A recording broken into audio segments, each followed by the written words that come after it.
Good morning and welcome to the pilot episode of the RDO show. I am your host, Andreas. It's fantastic to have you all with me this morning. So thank you so much for tuning in on this Friday morning. This is the RDO show. Lots to get through this morning. We've got the fallout from last night with Collingwood and what a massive week it's been in the world of AFL. AFL football can be so cruel and so physically, emotionally and mentally draining. And it can give you the absolute euphoria that nothing else in life can compare to, probably other than having children. Season 2025 thus far has proven to be, for many clubs, for all the wrong reasons and up until now, for all the right reasons. You can go through all 18 clubs and find stories within stories and try and come up with your fairy tale ending. And these endings we will find out over the next month. Take Adelaide, for example. A team that has battled the hard luck story over the last few years, especially from 2017, and is now playing a brand of football that can barely be matched by anyone in the competition. You can look at a club like Geelong, who had some concerns earlier on in the season, especially after losing to Carlton, but have now shown pure dominance in what could be a very soft fixture, one would say. The question for them is whether they will be hardened and ready come finals time, regardless of where they finish. You can move to the lower part of the ladder where you can see a team like St Kilda play a boring and dull style of football, then within a blink of an eye, within the same game, produce a miracle comeback that has left the hopes of many on a high. The recent success of the Richmond Football Club over the last decade has given fans a sense of acceptance of where they are at now. But it's also given them and the AFL world a sense of reality of where they're heading. A big story this year, the Carlton Football Club, since round one, have endured a tough and disconnected season on the field, in the boardroom, and definitely in the stands. A team that has struggled for highlights this season has left the fan base asking many unanswered questions. We look at the recent premiership winner, or a relatively recent premiership winner in Melbourne, whose fans starved for grand final glory, and they got it. Not the way they wanted it, but they got it. Since then, a sacked coach, no president, no CEO, and where is their home base now? Then there's Collingwood, a team that basically had one hand on the Premiership Cup as little as 5 weeks ago. 10 points clear on top of the ladder, now facing the grim reality of potentially just scraping through to the final 8. Strap yourselves in and grab a coffee and get ready for the next hour or so as we cover all things AFL on this Friday morning. It's the RDO show brought to you by the Hopper Bros Barbecue for all your tips and tricks and everything barbecue. Make sure you give them a follow on Instagram. A ballsy win, like it felt like a 10-goal win. And that is the type of shit that gets everybody else into the fucking game. Bro, come on! On the wing, level 2, Shane wants there, looking directly at it. Crispy from 50. Just a nice little dinky kick, and he's found to Elliott in the goal square. Whoa, whoa. Here I come. Oh, here I come. Oh.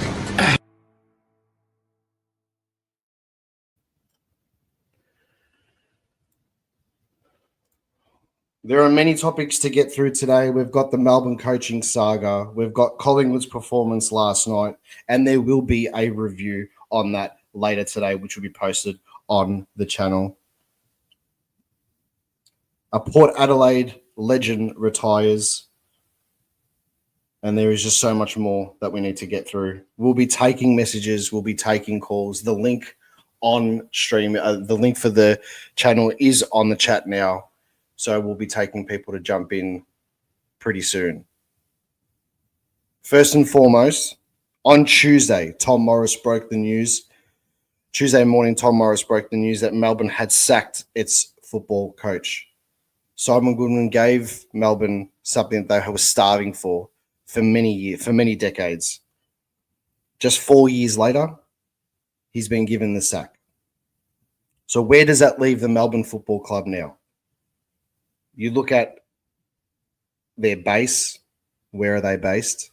Gotch's Paddock. The club's admin is all over the Amy Park precinct. Then you look at no president and also no CEO. The club talks about stability, the club talks about culture, but off the field, there's been none. Credit to Simon Goodwin for proving that he is a great coach and winning a flag during this time, especially during a COVID-affected season.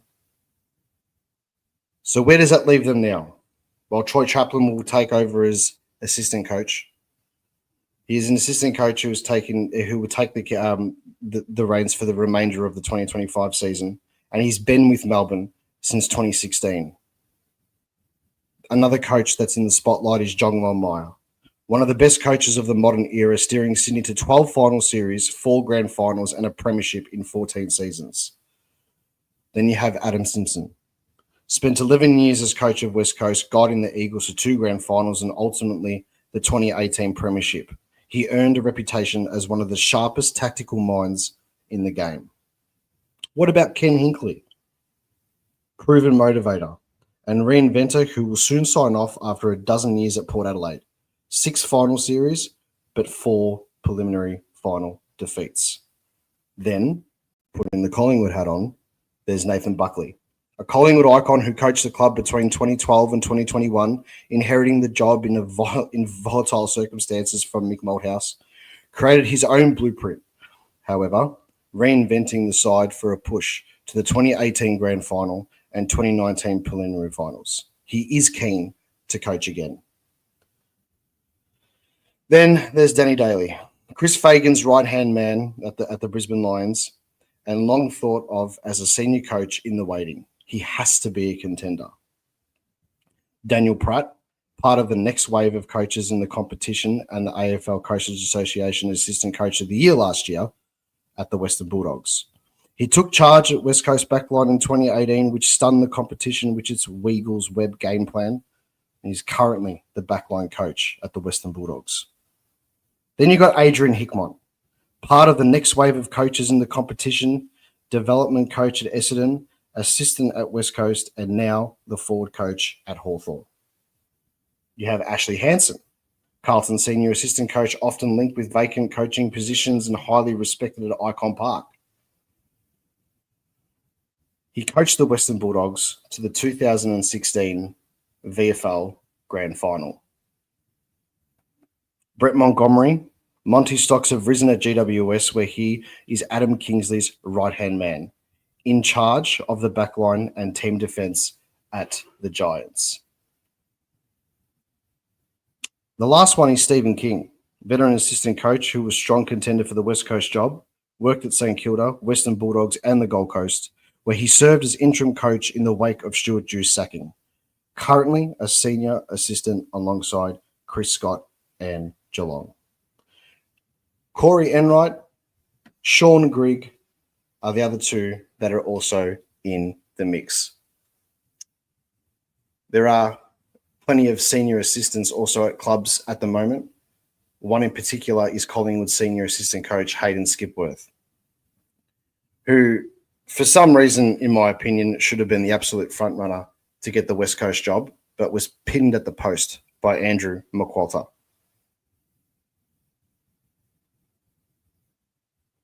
There's lots of merry-go-rounds in the coaching fraternity, and also now we look at the Carlton Football Club and we look at where they're sitting in regards to their recent board meeting. Did Melbourne's appointment or did Melbourne's sacking of Simon Goodwin spark the interest of the Carlton board meeting quicker than what we usually wanted to? And that's something that I'm sure Carlton fans would want to talk about in particular. In regards to legends of the AFL, someone that we do need to mention here has called time on his career. Travis Boak announces here his retirement from football at season's end. Without missing any of the remaining games, he finishes on 387 AFL games after 19 seasons at the Port Adelaide Football Club. And that means that he will be the 7th most in history of the game. Something that we also need to address today, being based as a Collingwood channel, is the Collingwood Football Club's performance over the last month and also their performance over the last 24 hours. What happened? How can a team go from being, how can a team go from literally having one hand on the Premiership Cup, so to speak, and then dish up performances that have been shown over the past month of football? Over the past month, Collingwood has only defeated Carlton and they have only defeated Richmond. From a Collingwood supporter point of view, it's simply not good enough. It's the ultimate choke. However, there is still belief within the football club.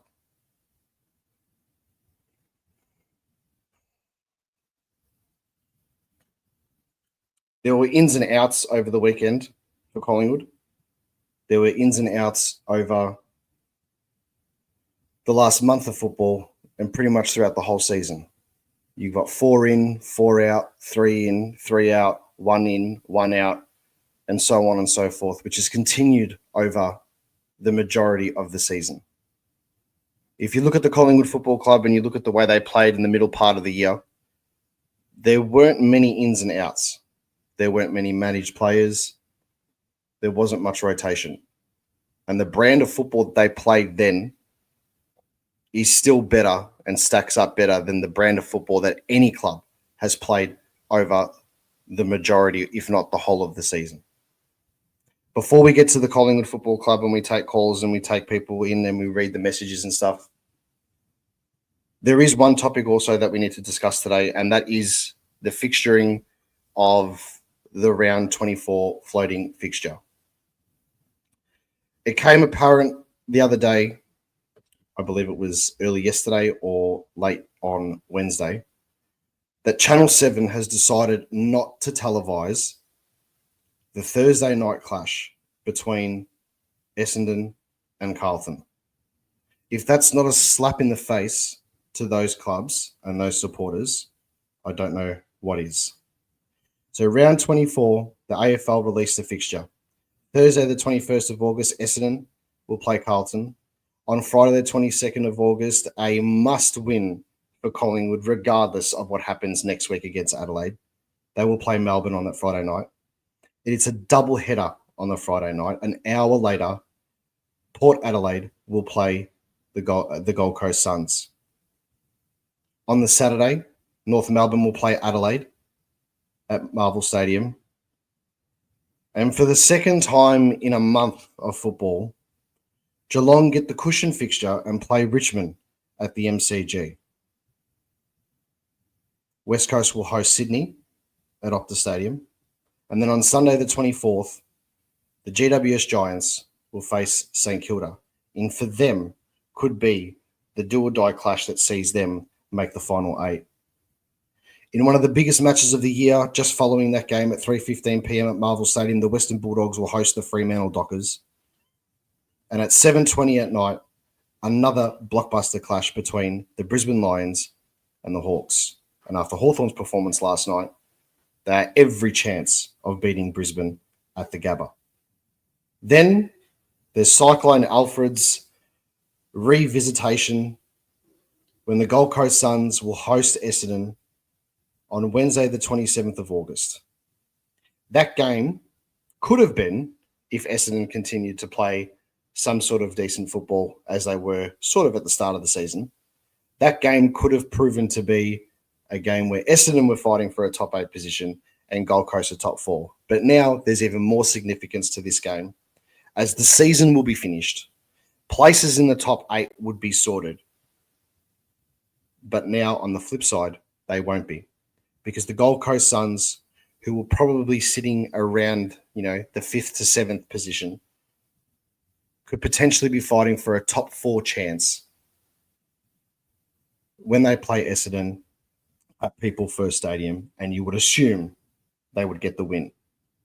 Can you imagine if Essendon turned it up that day on that last Wednesday of the home and away season and they knocked off the Gold Coast Suns This leads me into my next opinion. The final series at the moment with 18 teams, 8 teams in the finals, 110%, it's the correct system. Once Tasmania makes its way into the AFL, I truly believe with 19 teams, you must have a wild card round. Controversial opinion, I know, and not a lot of people would actually agree with it. But there is method behind the madness. Eddie Maguire has put up different conferences and different final structures and stuff like that. And in theory, it works. My opinion, it's a bit Americanized the way that it is. But if you were to have, and I'll leave this with the listeners and the viewers because we're on YouTube. If you were to have a top 10 and you were to have the 9th and 10th play 7th and 8th. So the team that finishes 7th plays a team that finishes 10th. The team that finishes 8th plays a team that finishes 9th for those last 2 spots. On the week off, provided there's no cyclones and no games get rescheduled, you have those teams playing in the week off. The results happen. But can you imagine the game we had 2 weeks ago between St Kilda and Melbourne, where Wanganeen Millera turned into beast mode and St Kilda had recorded the highest comeback victory of all time in VFL AFL history.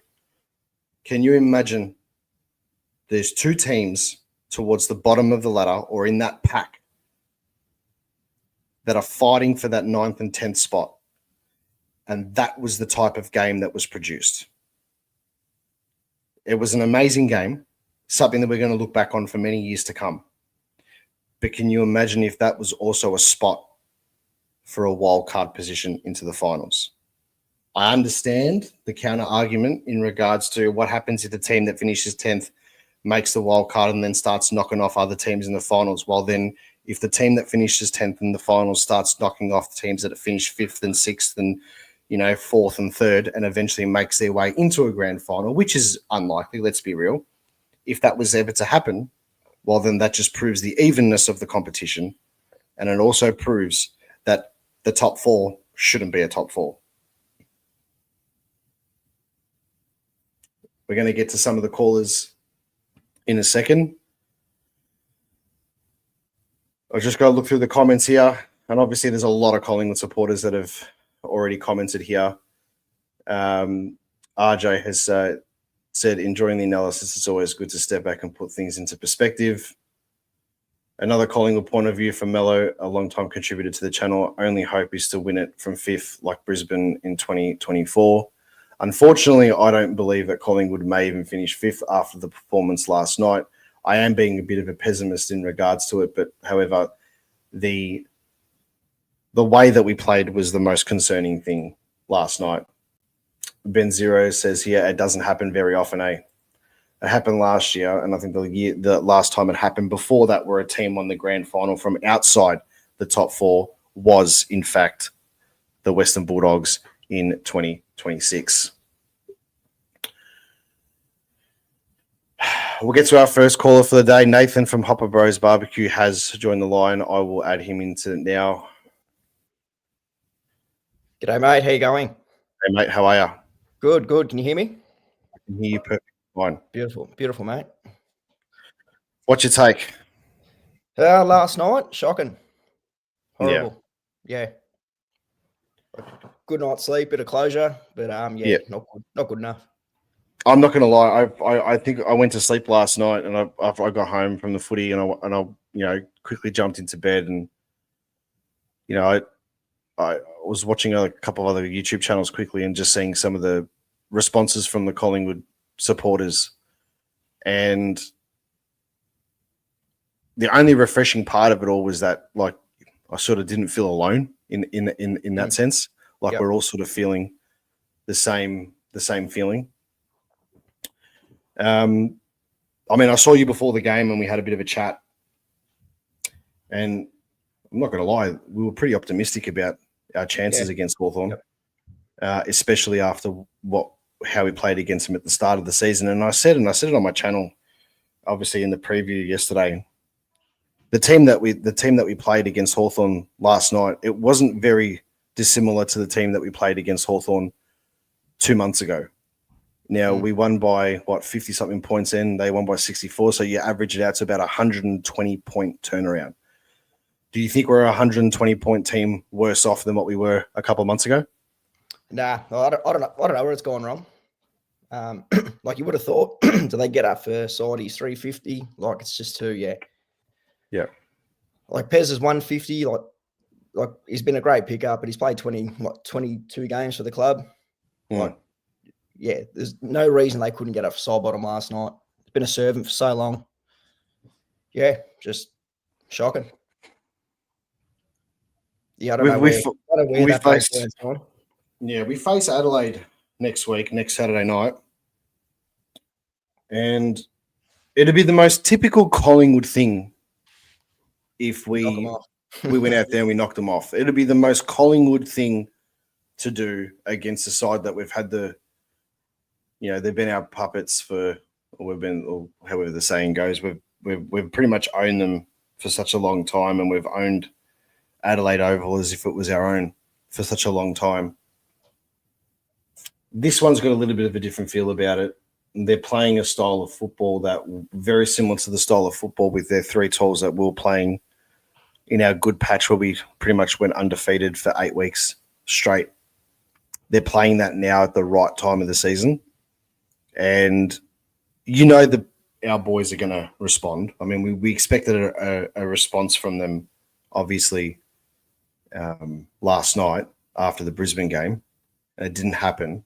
So one would only assume that you'd get the response out of them next week coming up against Adelaide. But the reality will probably kick in where if Adelaide does get the victory, that'll cement them on top of the ladder. Again, they've got a soft run home as well, playing West Coast and North Melbourne as well as us. That leaves them on top, and we can do all the equations for the ladder predictors and stuff. But even if we do get the chocolates against Melbourne, it leaves us in either 5th or 6th position with percentage. Did you think that was possible after, 5 weeks ago? No, I had us always top 2. Like I've never cared for top spot, just top 2, home final, qualifying final at the G. But now it's looking like an elimination final at the G. So yeah. But I was even if we finish third or fourth, you go into the Gabba, Adelaide Oval, at least got the second chance. But now it's looking like we're still going to a game at the G, but that could be the last game of the season. I want to talk to you about the fixturing just quickly. Yep. And not so much from a Collingwood point of view, but from just observing other teams' fixtures and stuff like that throughout the season. From the Collingwood side of things, we played pretty much the final 8 within the first 10 weeks of the season, obviously including Anzac Day, Essendon, and there was a bye in between that. So we've played pretty much the entire 2024 finals series sides. And then we finished off with another tough run. We had a good run in the middle against the lower base sides, which, everybody gets their few weeks here and there. You look at clubs like Carlton, who've had a fairly soft fixture and haven't been able to perform. And then you look at a side like Geelong that was 1 kick away from a premiership, or a kick and a half, whatever, away from a premiership last season. And you look at the fixture they have and the run home they have, and not only the run home, but where they're playing these teams. The question I put to you is, is there the unfairness and the compromising of the fixture? Is it relevant? Is it real? Is it something that, affects us more than others and benefits others? Like, how would you put it? Our last 5 games, who do we have? Gold Coast, Freo, Richmond, Brisbane, Adelaide. Yeah. So 4 or 5 of those teams are playing top 8. You can make the argument for Melbourne. Were they going to be good this year? Were they not? Were they going to be in the same boat as us? You can argue Adelaide with their fixture, where they finished bottom 6 last year. Mm-hmm. So you can kind of understand they get a sort of, I don't know if it's an easier run, but a favourable run. But I don't get Geelong. You finish, a kick from a grand final, and then Mhm. I don't know if they had the easiest draw or the second easiest draw, but they'll certainly up there. And then on the flip side, you got us and Port Adelaide who missed finals. I think we had the top 3 hardest fixture with Brisbane. Fair enough, Brisbane, they won a premiership, they got a harder run. But then us and Port, we're up with Brisbane with the hardest run. So we missed finals by a percentage. Oh, sorry, Port made finals, they got to a prelim. So they got a hard run, but we missed finals on percentage, and I think we get one of the hardest runs this year. So I don't know how they do the fixture, if they do it at AFL House, is it old school or if it's sourced out elsewhere. I don't know how they work it. But whether we just go back to you play everyone once, and then it's like the old school fixture. Whoever you played in round 1, you play in round 18 or round 17, round 18. Like the olds, like used to play Richmond round 1 back in like your 2003, 2004, and then we played them again in like your round 15, round 16. Yeah. Sometimes you play the team that you played in round 1 before you play a team again for the first time, but they were usually like back to back within each other. So a week later sort of didn't really matter. Yep. But not just us. Twice before playing Richmond once. Yeah, and I think Carlton played West Coast twice without and North twice without us playing Richmond once. So I mean, there's a lot of compromising elements to the fixture in that sense. There. Just moving on from Collingwood in a second, I'd love to. Obviously, you're an avid football supporter and a football fan. I really want to get your take on the Melbourne Demons situation now, and there is a segue leading back into Collingwood with that too. So obviously, Tom Morris broke the news on Tuesday that Simon Goodwin had been sacked. They did a press conference. They did all their things there. From an outsider point of view, looking into the football club that they are now, after winning the flag 4 years ago, and seeing the way they dropped off, going out in straight sets 2 years in a row, they're not making finals, and so be it. If someone like Nathan Buckley was to take over as coach, from a Collingwood supporter position, how would you feel? For one, and if another coaching position becomes available, let's say hypothetically that Michael Voss wasn't going to stay for next year, which club do you think is more attractive for a senior coach to go to? I still think you go to Melbourne. I don't think, at the end of the day, it's business, but I couldn't see Buckley going to Carlton. Yeah. But I think, he'd probably go to Melbourne. Like Gorn's still there as a leader, depending on what Petrarca does. If he might leave next year, I don't know. Half decent. I don't know if there's any. As I said, I don't watch a lot of Melbourne games. I don't know their youth. But if it come out Buckley went to Melbourne, I wouldn't care. He did his time with us. What did he do? 10 years, 9 years. Got to a grand final, a couple of prelims. Yeah, couldn't get the job done. But end of the day, he's got bills to pay.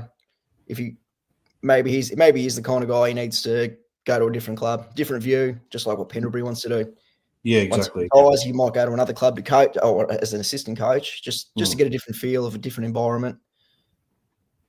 Where do you think that leaves Max Gawn as captain in 2026? Where does that leave Clayton Oliver?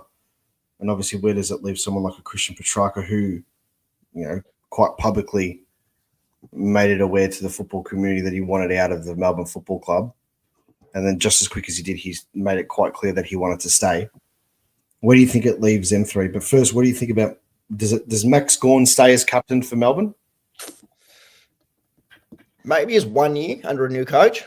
I guess just like what Pendles did with Fly. 1 year, just get used to new coach, just keep it familiar with the team. And then 1 year under his belt, you can sort of change the leadership group. So Gawn probably stays like, I don't know, how old's Gawn? 33, 32, 33? Oh, he'd be 32, 33, yeah, I think, yeah. So you think 1 more year as captain, and then whether he just plays another 2 years just as a bit of on-field leader, less responsibility. So I don't even know who their next in line would be. You think Petrarca? You think Petrarca if he was to stay, but then there's that element. Could it be like another Oscar Allen situation where you got your captain looking around and not wanting to be there and stuff like that? Are you going to give that person the captaincy? So if Petrarca was to turn around to the Melbourne board once they actually get elected and say, listen, I'm here for the long run. This is my home, blah, blah, blah, make me captain, then you'd think that he would be the next person in line to have it. I'd say someone potentially like a May or even a Salem, just to see out, a transitional period could be an option there. But at the same time, you obviously don't want to, you got to have stability when there's so much instability. That's why I think Gawn, my opinion would be, he's probably the only one that stays the same in that club. Yep. So you've got that morale amongst the players. The Clary and Petrarca situations, I mean, if there was one of them that would leave, that Melbourne would let go, it's obviously Clayton Oliver due to the demands of his contract, and another club obviously would have to take up the majority of that. And I don't think other clubs really want to touch that side of things at the moment.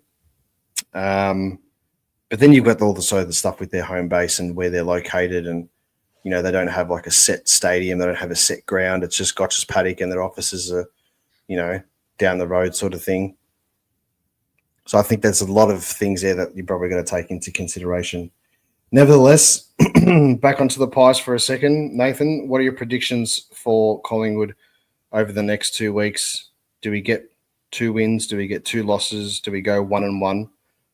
How do you think we're going to pan out? Well, I think we'll go 1-1. Lose to Adelaide, beat Melbourne. I don't think we'll comfortably beat Melbourne. Depends who shows up against Adelaide. Yeah, so if it's another 40, 50 point loss to Adelaide, I think, we're well and truly cooked. That's it. I don't know if it's maybe, I don't know if Fly said too much in that press conference when he said we're doing all this extra training. So maybe they are cooked. Like it worked. Mm. It worked in 23, but at the same time, the boys are 2 years older now. Yeah, exactly. Yeah. Exactly. All right. Well, Nate, thank you so much for joining in. If you want to give your Instagram page a bit of a shout out for the listeners. Yeah, so Hopper Bros Barbecue on Instagram. So as Andreas says, for all your tips and tricks, if you want to see 2 brothers just trying to be idiots and have fun, then that's for you. Done. No worries. Thank you so much. Good to see you last night as well, mate. Cheers. Thanks for tuning in. Thanks for having me, mate. Cheers, bye. We've got another special guest on the show ready to come in. We've got Robbie Winston. Wino, are you there, mate? G'day, mate. How you going? Can you hear me? Yeah, I can hear you, mate. I can hear. How's things? I just come off the night shift here in the goldfields of WA, mate. So a little bit cooked, but yeah, mate. Definitely liking what you're doing with your YouTube channel and the Black and White Army, mate. Obviously, we have nothing but respect for the mighty Black and White here at Punt Road, mate. Yellow and black, but it's good to see what you've been doing the last couple of years with your channel, mate. I do appreciate it, mate. I really do appreciate it. And for those that are also on YouTube, did you want to give your channel a quick plug while we've got some people on? Yeah, mate. Yeah, if you like to watch a bit of a lad travel the world, I've got all my European adventures and local adventures from the last probably 5 years of my life. So it's Wino, so WINNO, or Winstone Travel. So yeah, if you once we're done here, just chuck it in. Once we're done here, just chuck it in the chat and people easy done, man. We'll give it a follow. So we know, obviously, an avid Richmond fan. You've gone through the hard times. You've seen more success in recent times than I'd say 80% of all AFL supporters around the country. I was really impressed with the way that Richmond played against Collingwood. Obviously, the Gold Coast game was probably a little bit of a letdown, but the way that Richmond played against Collingwood and been able to see that firsthand, the trajectory of your young kids, in my personal opinion, is probably close to the best in the competition at the moment. And on top of that, your best young kid in Sam Layla is obviously out injured. Where do you think the next couple of years are going to take you as a Richmond supporter? Do finals beckon soon, or is it just, a couple of years of just pushing through, getting the games in the kids and then seeing what happens for there? Because I've got you guys personally marked as 2028 making the finals and actually making a bit of an impact. Good question, mate. Happy to talk about the Tigers. Yes, very blessed I've seen recent success. Obviously, we know where we're at currently. You mentioned Sam Layla. He's had a couple of hammies in the last couple of games he's played, but he's only a young kid. And you mentioned all the young guns, and it's really good to see Richmond have a clear direction. And they pretty much knew, I think when Hardwick left the club halfway through 23, they kind of reset and figured out, all right, we just need to bottom out, go to the draft, which they've done. And I really like what they're doing. We've got so many key mids, key backs, and a couple of good young key forwards with Tom Lynch sort of directed in the traffic at the back end of his career. I think personally Richmond can rise the ladder, 5 wins. Everyone said we wouldn't win a game this year, and they've managed to win 5 games. And when you're building a side, that's really all you can do. And earlier in the year, when they beat Gold Coast, and Gold Coast are a formidable side this year, I was really impressed. They took it right up to them at Etihad Stadium, Marvel Stadium, that we don't usually play all that well at. So as far as Richmond's direction, mate, it's exciting to see, and we've got a lot of young talent down at Punt Road, and the future is definitely bright. And it's good that Adam Uze knows where we're at. You keep blooding the young kids. We're going to cop beltings, but at the end of the day, as you say, 2028, mate, you just don't know. Young sides can, jump up into the 8, but it's going to be a couple of I wouldn't say miserable, but it'll be a couple of building years ahead. And then I agree, once you get 50 to 100 games into your squad, you just will rise from there, I guess. I mean, you look at I'm going to use obviously Collingwood as an example because I am a Collingwood supporter, and I know the way the team's structured. I know our youngsters and stuff like that. I feel as if we've got some really good young talent that we haven't been able to bleed through into the AFL games just yet because we've got such a stacked side and the depth is fantastic, and we're breeding these guys through the VFL, through preseason training and stuff like that, and they will get their opportunity. Harry Di Mattia being one of them, and to be honest, the way that Collingwood performed last night, I would be throwing him straight in the ring against Adelaide, not waiting for the Melbourne game. I'd be throwing him in against Adelaide and saying, show us what you've got on the bigger stage. You guys have had the chance to do that against them, for the majority of the season this year.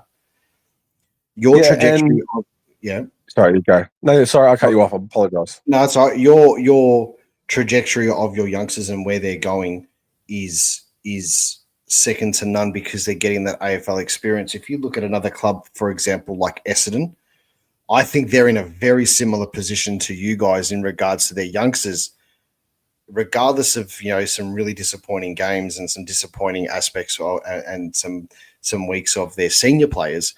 They've got these young kids that we're going to be only VFL players this season that have played so many games, and this is obviously due to their injury, so it's a different situation, but it's all the same when you get these kids playing consistent football.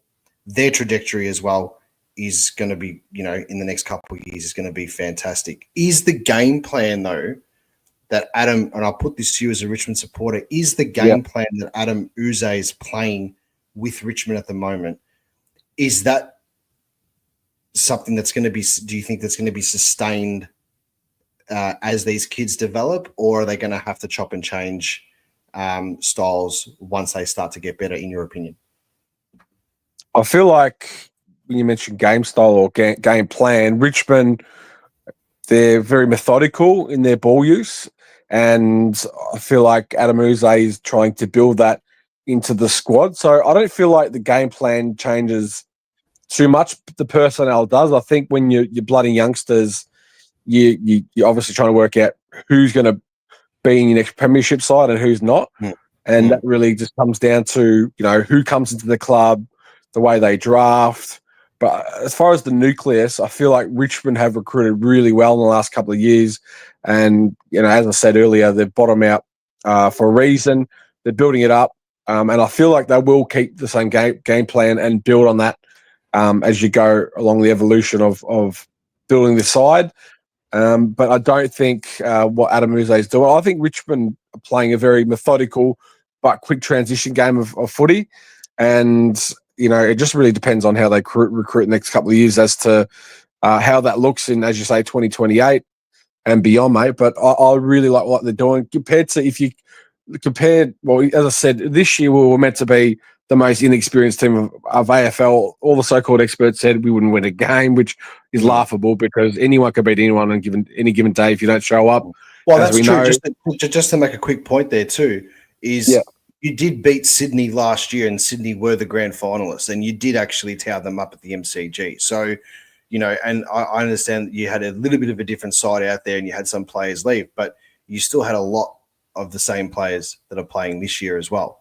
So, I mean, it's not. I find it quite astonishing that some so-called experts would turn around and say that Richmond wouldn't win a game of the throughout the season, and then bang, round one, you put up that performance against Carlton. Oh God, wasn't that one of the greatest performances of all time? I mean that, and you know what? I foolishly tipped Carlton for the flag this year. I thought I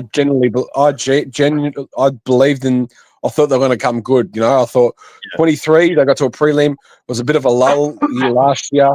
And I really backed them in. I thought they were going to, and it's so disappointing to see what they produced. And I feel sorry for a player like Paddy Cripps, who's literally, and we laugh about it, but he's carried that side for nearly a decade. And it's sad for, honestly, Andreas, you want a strong Carlton, a strong Collingwood, a strong Richmond, a strong Essendon, and that just hasn't happened probably since we were youngsters, mate. And it'd be good to see the big four up and about. You can just imagine what Victoria would be like, a roaring MCG, 100,000 capacity if we had the so-called big four, but it hasn't happened in probably more than 25 years, like since the mid-90s, up and about. That would just be huge. But, as far as, I'm not discrediting Carlton, but at least they've had a board decision in the last, I think, 24 hours. They're back in Voss to go again. And now they've got to really look at, I don't think it's the players' fault, man. I think it's just board member decisions and the culture. They've got to bring a stronger culture in, and that's why Richmond's been so good in recent history. Collingwood have just continuously make the 8 year in, year out because it comes down to culture, man. And, that was Richmond's biggest problem in yesteryear. It was almost traumatizing go for the Mighty Tigers back in the day because we had such a terrible culture. And you turned that around. You turned that around pretty quickly with a gun coach, and that's what back to Collingwood. That's what you guys have done. I think you've been even in the Buckley era, mate. You've had a really good culture. So, but yeah, that pretty much sums up what I think of the Tigers and where we're at currently. Yeah, that's fantastic, mate. Just quickly, also, too, I'd love to get your opinion on, the eventual premier this year. Who do you think at the moment? Obviously, I've got Adelaide and Geelong in the grand final, just because I think of where they're gonna finish the Cats and the run into the final that they're gonna have. Obviously, Adelaide, I think, are gonna finish clear on top. They'll win their last 3 remaining games, so I think Adelaide will finish on top of the ladder and have that home sort of pathway through to the final day in September.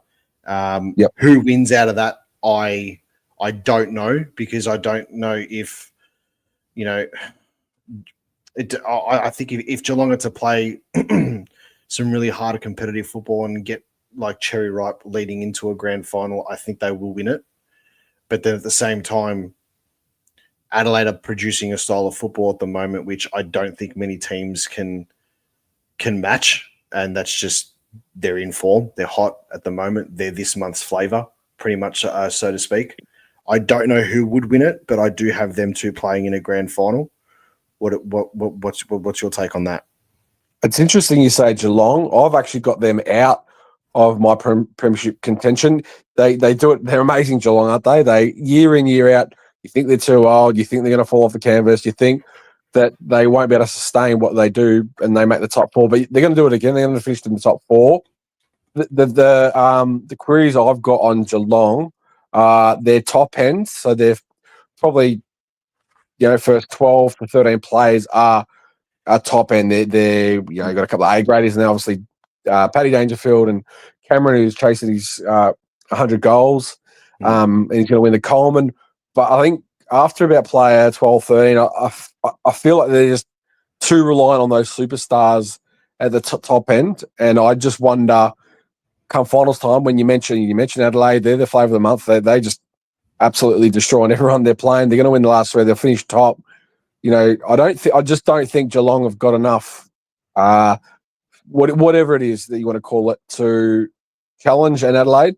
My biggest smoky, mate, right? So I've pretty much cancelled out everyone, but I actually think, and I'm probably a bit biased because I've been spending my time over in WA the last 3 years, but I think Fremantle, the way that they've been playing the last 10 weeks, I think they're 9 out of the last 10 or something like that. They only just lost to the Swannies, who have come into form with, obviously, they've got majority of their A-grade players back, Sydney, and they only just lost in the last quarter there. I think Fremantle, they've got so much experience. Justin Longmuir has got them playing a really quick brand of footy. It's exciting. It was pretty dull that first half against Carlton, but you knew, right? You knew they were just going to just gradually wear them down, and that's exactly what they did. They're not winning pretty, Fremantle, but they're winning, and that's just a sign of a good side. They keep winning, and it's not pretty, but I feel like Fremantle are the smoky of the competition, and a bit of an omen. They came into the comp 30 years ago. Everyone's laughed at Fremantle. I think they were in the top third with about a month ago last year, and everyone thought they were going to do the same this year. That's clearly not going to happen. I think they finished in the top four. They probably finish fourth, and they'll have to play Adelaide, but they will get a home final, even if they lose that first final. Yeah, home semi-final. Yeah, I think it could be an Adelaide Freo grand final, and I just like it's exciting to see because you listen to obviously all the Melbourne talkback radio, but it's saturated. It's all about the Freo Dockers and the West Coast Eagles over here, and it's really been interesting to see it from a different perspective on the other side of the country. But mate, I really like the way Fremantle play their footy, and I think they're the Smokies of September. Well, I just want to touch on that, and I'll backtrack to something else that you said a couple of minutes ago as well. Just with Freo too, there was a lot of question marks then placed over Justin Longmuir, and obviously his tenure as coach as Fremantle, and pretty much was it's finals or bust. That was what the media had put out. That's what just the football fraternity had put out there. They needed to make the finals this year. They needed to do, and there's still obviously the chance if they drop all their games that they could potentially miss out. That's the same with pretty much anybody who's, apart from I think Geelong and Adelaide and maybe Collingwood, because they've got the runs on the board at the moment. That these teams will probably be the only three that are cemented in the top 8. Fremantle, obviously, if they can get a top 4 position, you just don't know what's going to happen in a qualifying final. But Justin Longmuir, credit to him. I mean, they had a very boring style of football. They had a very outdated style of football over the last couple of years. The chip, the short passing, the stop-start, ultra defensive. But they have obviously peaked towards, the back end of the season, which has been great for them. Just something I did want to touch on that you said before about, the big four and about, Collingwood, Essendon, Carlton and Richmond, being the powerhouse clubs that they are. That's something that's it's something that it's good for football if these teams are where they are. Now, I go on a show on the Jumper Punch, which is a great Carlton channel on YouTube, and I go on a show called The Forever Rivals, and it's obviously the big four. And we speak to the guys, we give each other banter and stuff like that. But there is that mutual respect that we are the 4 big Victorian clubs, and we haven't all been kicking and peaking at the right time of the year. For I look back on all the times that I've since I've been young and I've been able to remember. I can't remember a year where you've had Collingwood, Essendon, Carlton, and Richmond all in the finals at the same time. I think it may have been around the early 90s, maybe 1990. I'll have to revisit and have a look. I think back then it was a top 5, so it wasn't a top 8. So, but the teams were, kicking along. you can't recall a year at all where all four of those clubs were contending for the premiership. No, not all of them. I know 01 Essendon made the grand final when Brisbane on that treble. Carlton were in I think it was a massive semi-final, and I was actually at the Geno one. So you had three of them. Collingwood, I'm not sure what happened to Collingwood, but he's made the final the year after. But you're right, Andreas. I think, look, we don't really know what it's like, but you know what the G's like, mate. You know exactly what it's like. And the year that I was spewing, mate, even though I knew we were going to win, like I went to the 2019 grand final. And when you went down against the GWS, I knew we had the premiership sewn up that afternoon.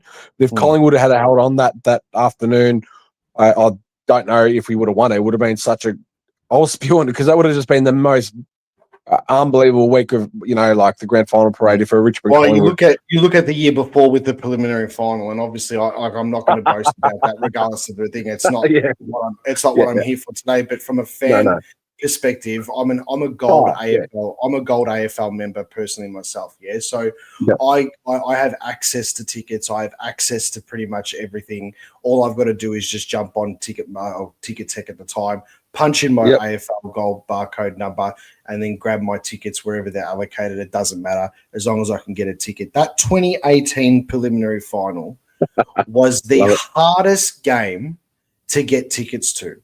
And the reason why I say that was because you've got two powerhouse clubs that have, made a preliminary final, and it's the last day in September where you have a game that is based just from supporters, and there is minimal corporates there. You're going to have your little corporate boxes at every game for sponsors and stuff like that. You give or take maybe 1,000, 1,500 people throughout the game, whatever. But the preliminary final is 99% supporters. You go to a grand final and it's probably 20%, the away team. It's probably 50% the home team if it's a Victorian team there, and then the rest of it is just corporates, and it takes the soul out of it. It's something that I'm going to bring up, obviously, during the finals time on my channel. I'm going to obviously do a couple of extra videos here and there and talk about, not just Collingwood, bias, nuffy sort of things that I do, but I'm going to obviously talk about like football finals and the way it's set up and stuff like that, so I can give people a deeper understanding of the way that it works for those that don't actually know. But that preliminary final, regardless of the result, that was just the supporters from both sides. You couldn't get a ticket. I usually sit level 2A or top deck of the Shane Warne Sand and sort of right towards the front. We were put up right up the back. And I think my dad put a Facebook status on, and he never puts a Facebook status on. And he put a Facebook status on saying he hadn't been that high since fucking university. That's how high back we were. And to be honest, that's just because the clubs are just so big. And it was a great day for us, not for you guys, but then you guys still ended up winning 2 flags after that. So I think do you want to tell you a yarn about that particular week and that game? Why not? Tell me. I'm waiting for Stephen to come on. He's going to be on quickly, screen, so you can still talk. So you mentioned the cost of those prelims. So I was a Richmond Inner Sanctum member in 2018 after I missed getting a grand final ticket the year before. So that week, obviously, I got I think it was M13 and 14. So right on the wing, I got priority 1 access. So I think my ticket cost me about 120 odd. Right.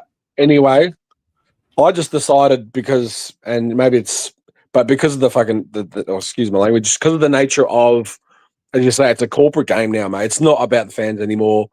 I had someone, and I'm not going to lie, and I'm not even, because I would have bought my grand final ticket with it. Someone paid me $1,100 for that ticket, some loaded person, and I accepted it. And I don't, because of what happened to me the year before, people were asking for $4,000 for a grand final ticket. I couldn't afford it at the time. I didn't even go. I went that particular night. So I'd actually sold my ticket for $1,100 because someone was silly enough to pay that much. And I went and watched maybe it was an Omen, I don't know, I'm not sure, but I watched that game at the Richmond Club Hotel, And at halftime, we were cooked, and then you ended up winning by whatever it was, 30, 40 points. But then obviously I got to go to the grand final the year after. But it's disgusting that the AFL set it up like that. But that's the modern world we live in, mate. Money generates the game, and it's a corporate game now, mate. It's not for the fans, and it's sad because not everyone can afford those high prices to get to the games, especially the big games like, prelims and grand finals. But that's just the way it is these days. It's a corporate game. It's all about the dollar. And unfortunately, for the most passionate supporters, not everyone can get in. I think you've hit the nail on the head then. I thank you for joining in. I know that, No down worries, in Perth or Western Australia, you're a few hours behind and you've come off a long shift, but thank you so much for your contribution to the channel. We're going to be on here. We're going to be on here for a little bit longer. We're potentially waiting for another call to come on, but I'll let you go so you can rest up. Leave in the chat, drop your YouTube handle and stuff like that. Mate. And for the listeners that are on today, just make sure that you give them a follow. Go on. I appreciate it. Quick one. Keep up the good work, mate, because running a YouTube channel is not an easy task. It requires a lot of dedication, a lot of research, a lot of work, and you don't particularly, especially early days, you don't really get financially rewarded for it. So, but I do like the fact that I think it's great. I haven't seen you for a few years, but keep up the good work, mate. And you've seen how other fan channels have grown. If you keep up the content, you just never know. You could turn into your full-time career. You just never know. Exactly. Thank you so much. Rest up. And Take care, brother. Thanks, brother. Cheers, mate. And Freo for the 2025 grand final. I reckon you got a soft spot there. You're going to buy a membership for him, aren't you? I reckon now you've... I think I will. That's it. No worries. Thanks, See you, mate. Cheers, mate. See you, bud. See ya. Catch ya. Bye. That was Robbie Winston there from Winston Travel on YouTube. He'll drop the link in the chat there, guys. Make sure you give him a follow. I have been mates with him for many years. Haven't seen him in a while because he's been based interstate and he's been traveling a fair bit. But if you can, please give his channel a like. That'd be awesome. I just want to touch on quickly. I am waiting for Snapper to come on. He said he was going to be on around about 9:30, so we'll see if he jumps on quickly. I do want to touch on also the ticketing system and stuff like that going into the final series. And obviously with that round 24 floating fixture that we mentioned earlier on, that has been released.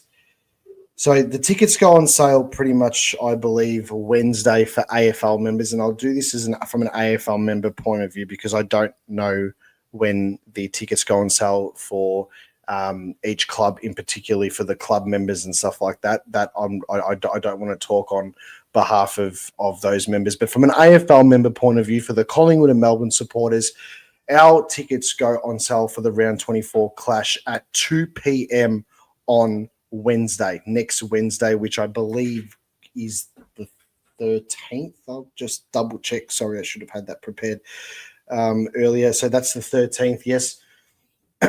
So 2:00 p.m., you get your barcodes ready and you go and get your tickets, and that's round 24 sorted. Then, after the Gold Coast Essendon game, because of the Gold Coast positioning, this goes out to people who are listening to the channel that are Collingwood supporters, that might be supporters of other clubs. Unfortunately, Carlton supporters, this doesn't concern you. Haha.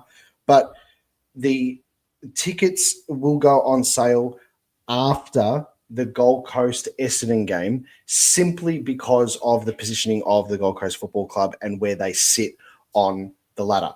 So they will pretty much dictate the top four, the bottom part of the top eight, and then we'll go from there. I've done my ladder predictor, and I did want to share my ladder predictor with everybody here now. So I'll just quickly jump on that. If you want to jump on to, we are going to stay on for a bit longer. I will put the link in the chat now. So if you want to come on and have your say, it can be anything AFL related. It doesn't have to be just about Collingwood. Please jump on if you're listening now. There's a fair few of yous on, so feel free. So my ladder predictor, I've pretty much done every side. From a Collingwood point of view, I've done Collingwood losing against Adelaide and beating Melbourne. So I won't go through every single game, but I will go through what I think will be the final ladder. So my final ladder is coming in at number 1 is the Adelaide Football Club. Finishing second, I've got Geelong. Finishing third, I have the Gold Coast Suns based on their final fixture, winning all their games. In fourth, I've got the Brisbane Lions. I think the reason why I've got Brisbane as fourth, I don't want to go back, is because I do have Fremantle beating them at home. So that's obviously up for debate as well, but this is my one. In fifth seed, I've got Collingwood. In sixth, I have the Western Bulldogs. In seventh, I have Hawthorn. And in eighth, I have the GWS Giants. Adelaide, I've got beating Brisbane at home. So that puts Adelaide into the prelim final. I'm putting my bias hat on, and I've got Collingwood beating GWS at the MCG. So that puts Collingwood in a semi-final, a knockout final against Brisbane at the Gabba. I've got the Geelong Cats beating Gold Coast Suns in the other qualifying final. So that puts Geelong to a prelim.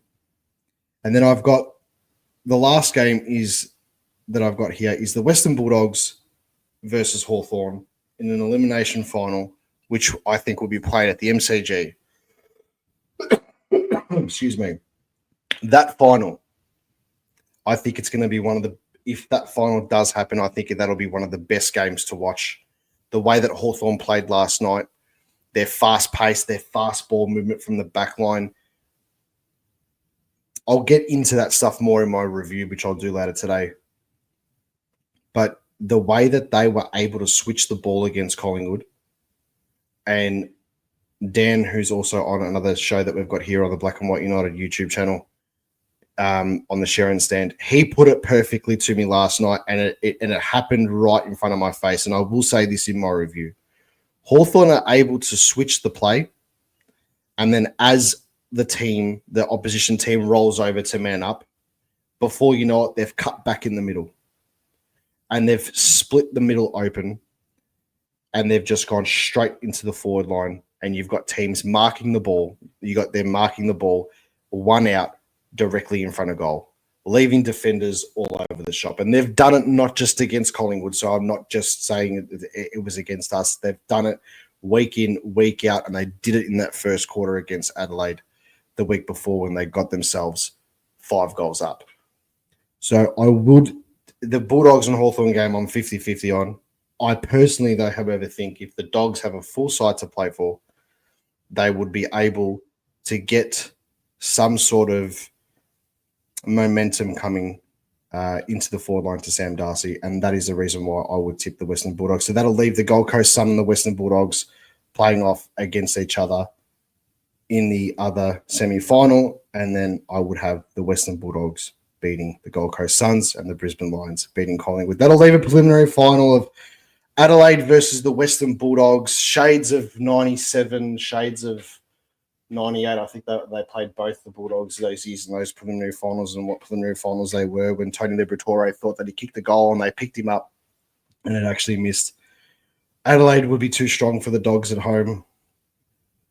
And then you've got Geelong and the Brisbane Lions in another prelim final, and that one there will be played at the MCG. Shades of 2004, I believe these two met in a preliminary final, and then obviously last year in 2024, where Geelong was a kick and a half away from a premiership.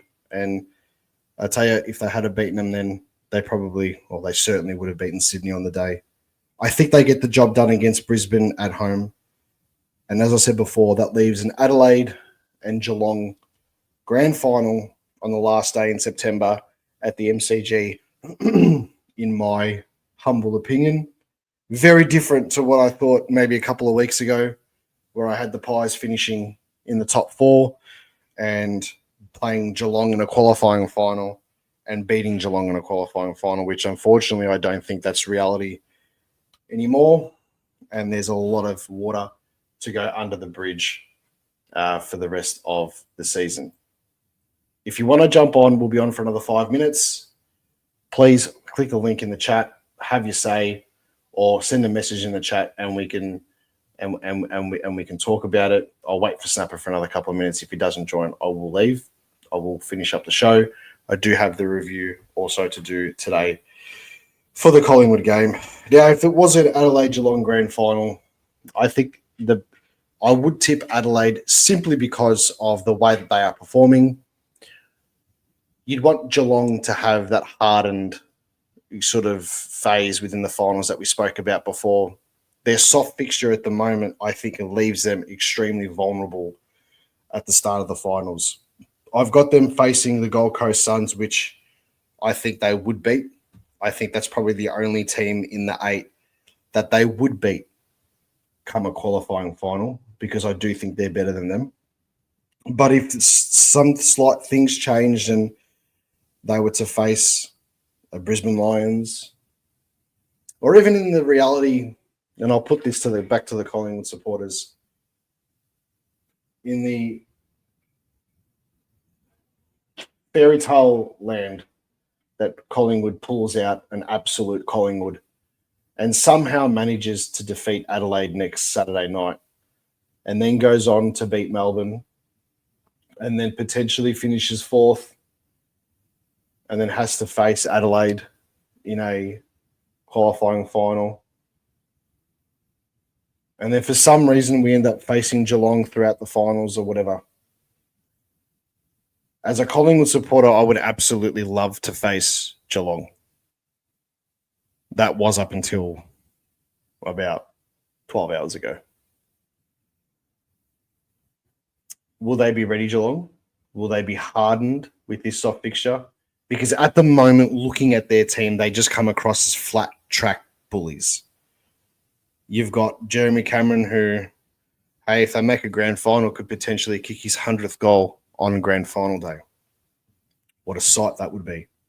Can you imagine Jeremy Cameron, regardless of who they're playing against, lines up, takes let's say he's 2 goals off, kicking 100. He goes into the grand final on 98. He kicks a goal within the first minute of the game, and then the rest of the grand final, you're trying to win a premiership, but then at the back of your mind, it's like, give the ball to Cameron. From a neutral perspective, that would be the most entertaining thing to watch.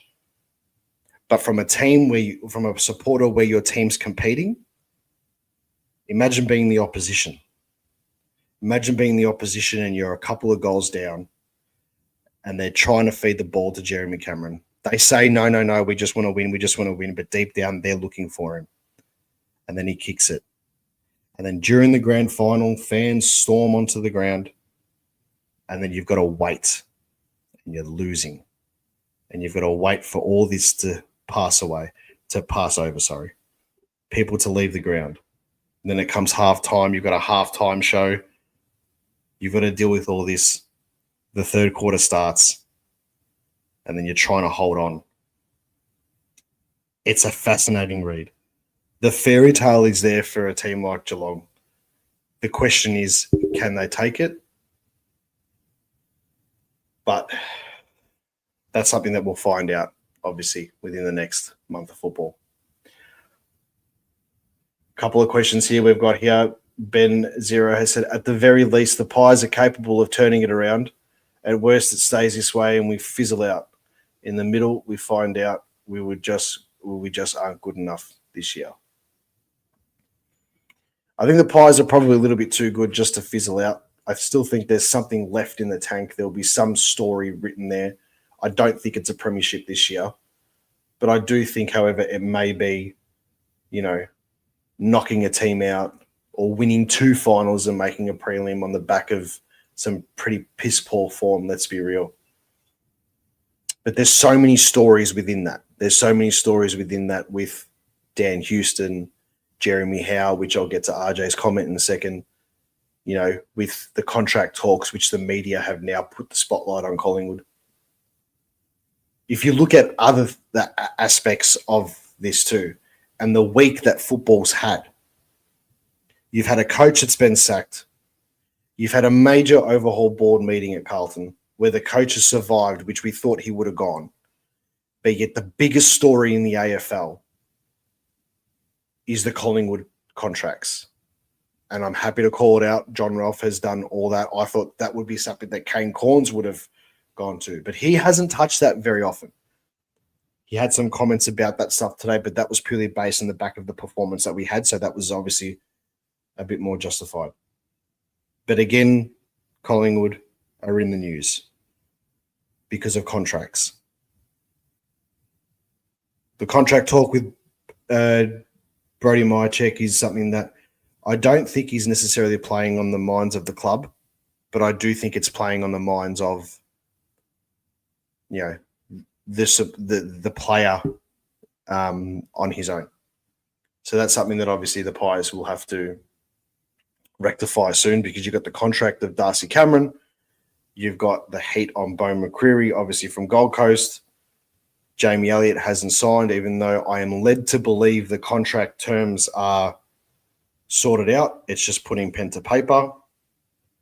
And on the flip side, there's two other Collingwood players that obviously haven't been offered contracts yet, and that is Mason Cox and Tom Mitchell, which have been told to wait. So I think the flow-on effect will happen after Darcy Cameron gets his contract side of things sorted out. Quickly, I'll get to RJ's comment because Snapper is in the building.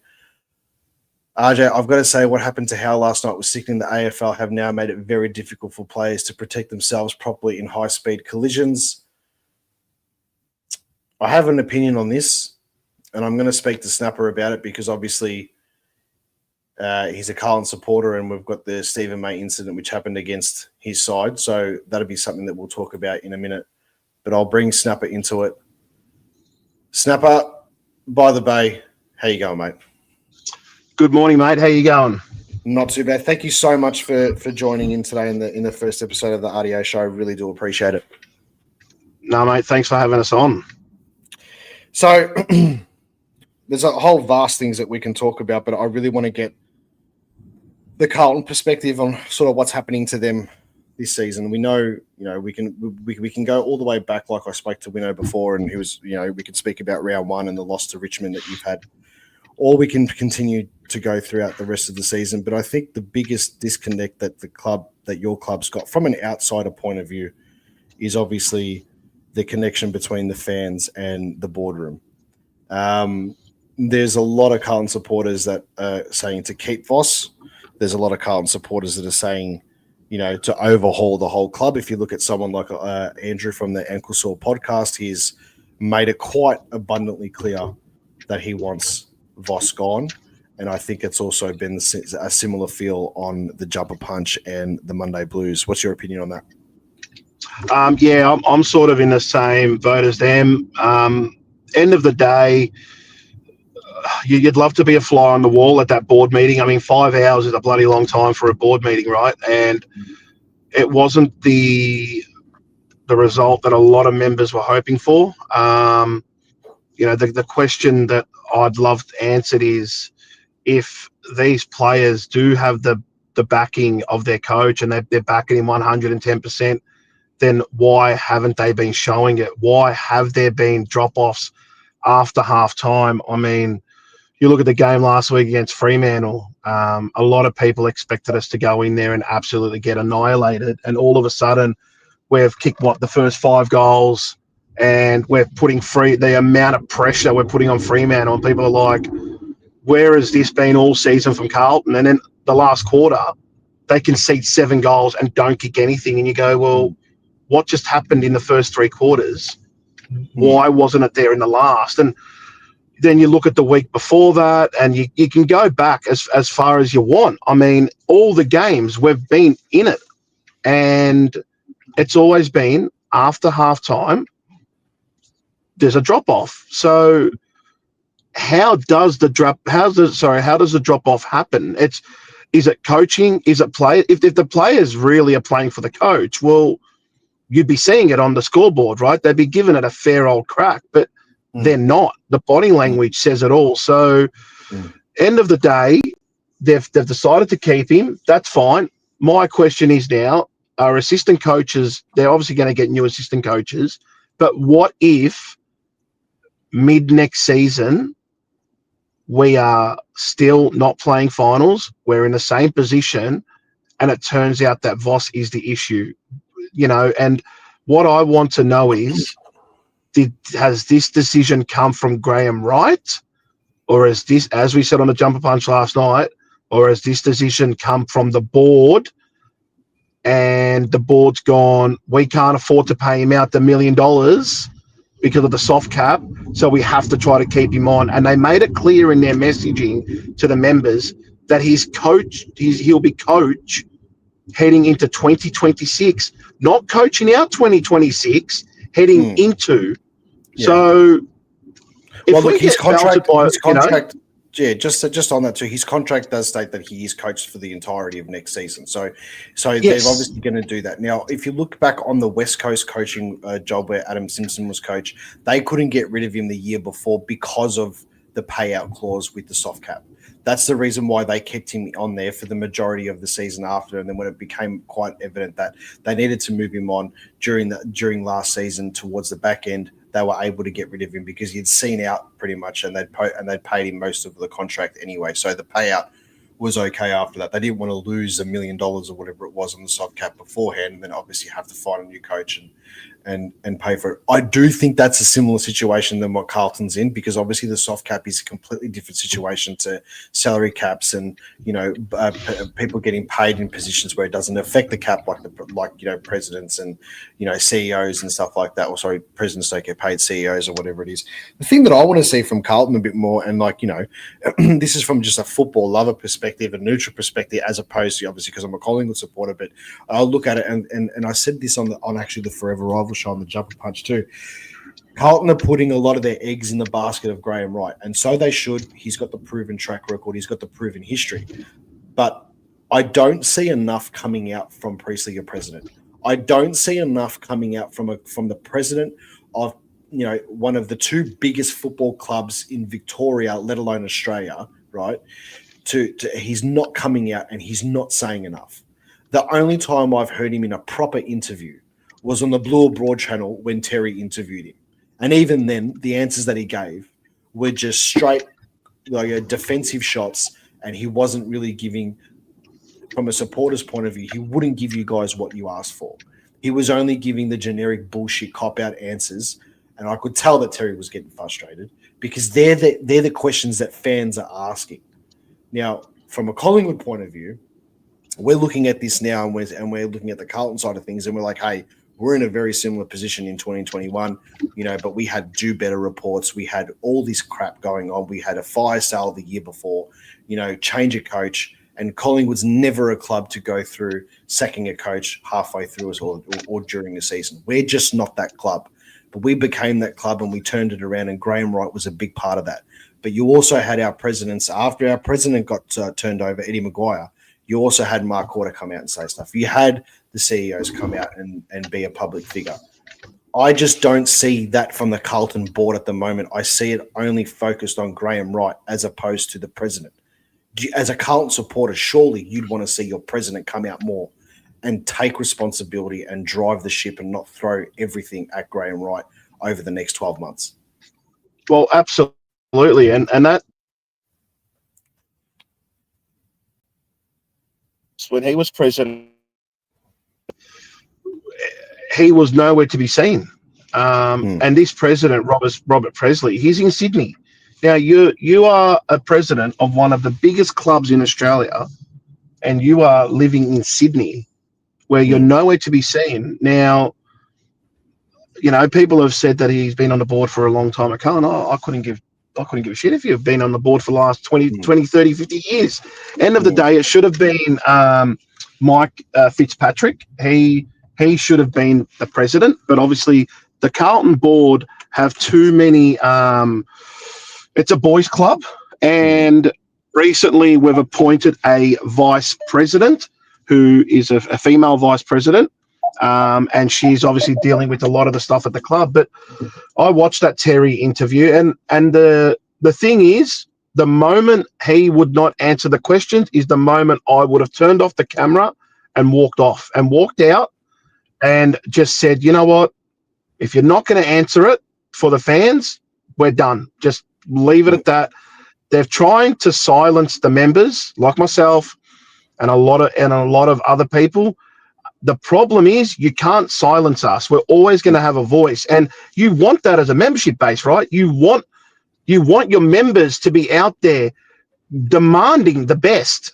So when the president comes out and he's silent and only appears when they have to appear or when they're forcefully forced to appear, well, there's something wrong there. And I remember Eddie Maguire clearly stating it on his podcast with Jimmy Bartell that when he was in charge, there was a time when he called a disgruntled member to come in to have a chat with him to see what was going on. And I was driving to work and I heard that and I thought to myself, this is why I love Eddie Maguire. He never silenced his members. He sat with them, spoke to them. What's wrong? Why are we disgruntled? How can we fix things? Not trying to silence. I'm more than happy to have a chat with anyone at the club and say, these are our issues. This is why I'm disgruntled, because I look at a club like Collingwood who have now matched us with 16 flags and have rubbed salt in the wound and saying, we're going to go for 17 before yous.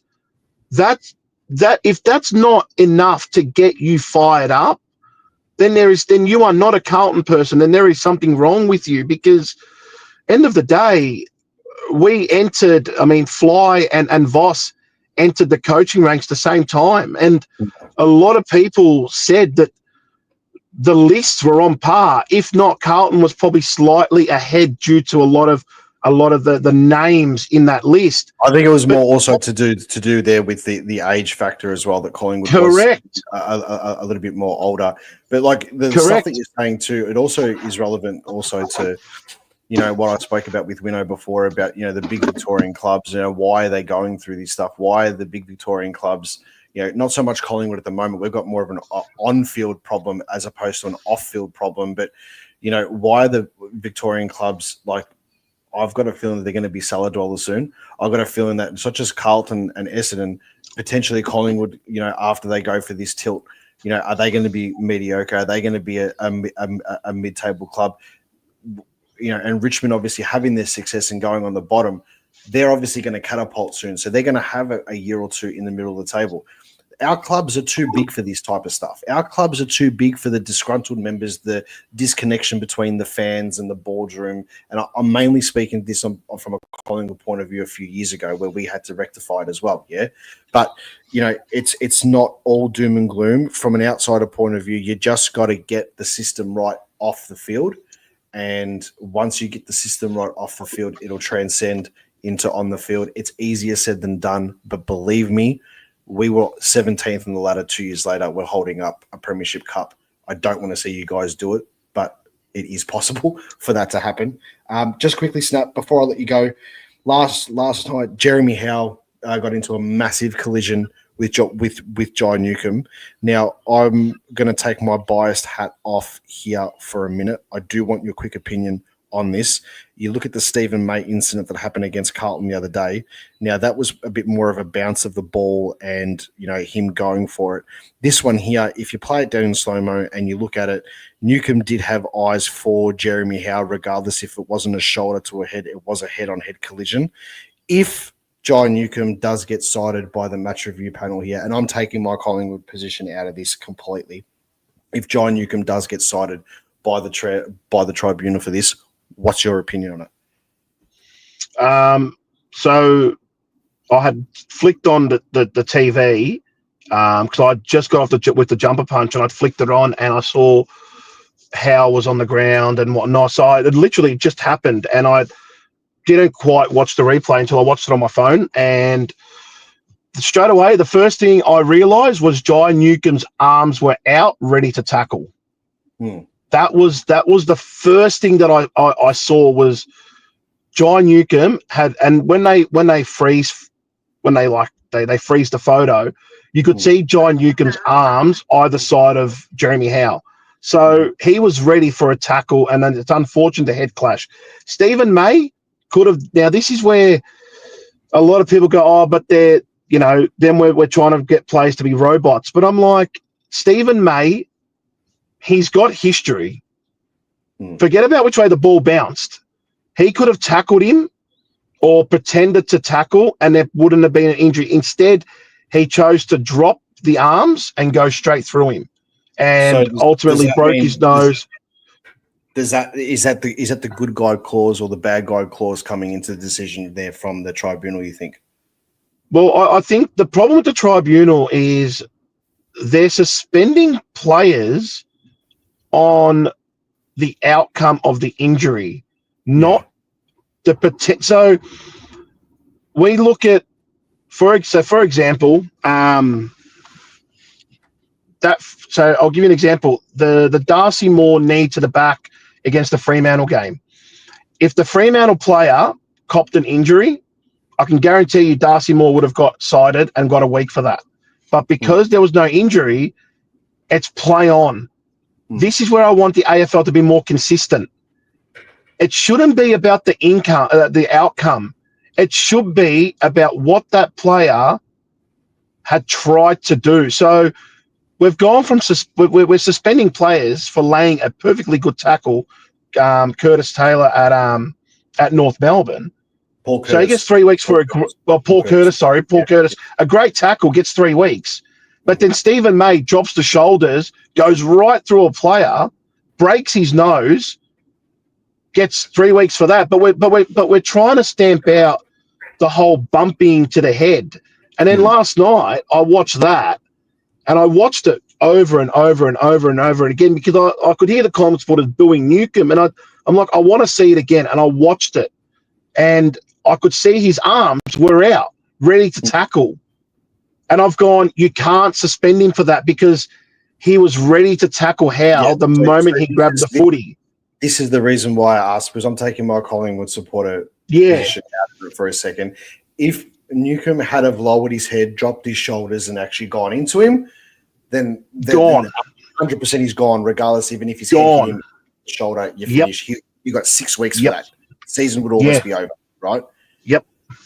The thing that I don't think is going to work in Newcombe's favour is the outcome of Jeremy Howard, regardless. And that's because the AFL right now are putting so much emphasis on the outcome because of all these, lawsuits and stuff they've got behind the scenes, which I'm led to believe it's in the value of over $30 million. All these lawsuits. I could be wrong, but that's just the whispers that I'm hearing, right? Yeah. And this is the stuff that they're facing at the moment.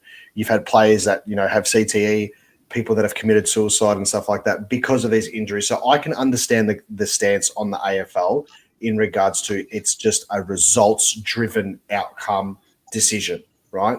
Yep. From a Collingwood point of view, I look at it and I think to myself, he had his arms out. He can sort of go for the tackle and stuff like that. But before he had his arms out, he was still looking at Jeremy Howe. So that was his decision. That was his decision there made that he knew there was going to be contact and he was bracing for impact sort of thing. So there's a whole vast of scenarios you can play there. And I just think in the AFL, if you want to be consistent, suspend him. But if you don't suspend him, you've got to make you've really got to make a decision on, and make it public as to why this was your decision. Why did you not suspend him? Or if you suspend him, this is the reason why you've suspended him, right? Because at the end of the day, we can't keep living in this land of unanswered questions and stuff like that, which is not, it's just not healthy for football supporters and stuff like that at the moment. Snap Up, I am going to let you go. Thank you so much for joining the show today. We will be on live, the RDO show every second Friday, live on the Black and White United YouTube channel. So I do thank you for jumping on and giving us your opinion. And hopefully we'll have a chat to you soon. Thanks, Snap. Likewise, mate. Thanks, buddy. Take care. That pretty much sums us up here for the first episode of the RDO show. I hope you've enjoyed it. It's been a good one. The review that from a Collingwood perspective, from the Collingwood supporter that I am, the review for the Hawthorn game will be on the YouTube channel a bit later this afternoon. But for now, I thank you so much for joining in the channel. It's been to this show. It's been fantastic. I hope you've enjoyed it, and we will see you soon.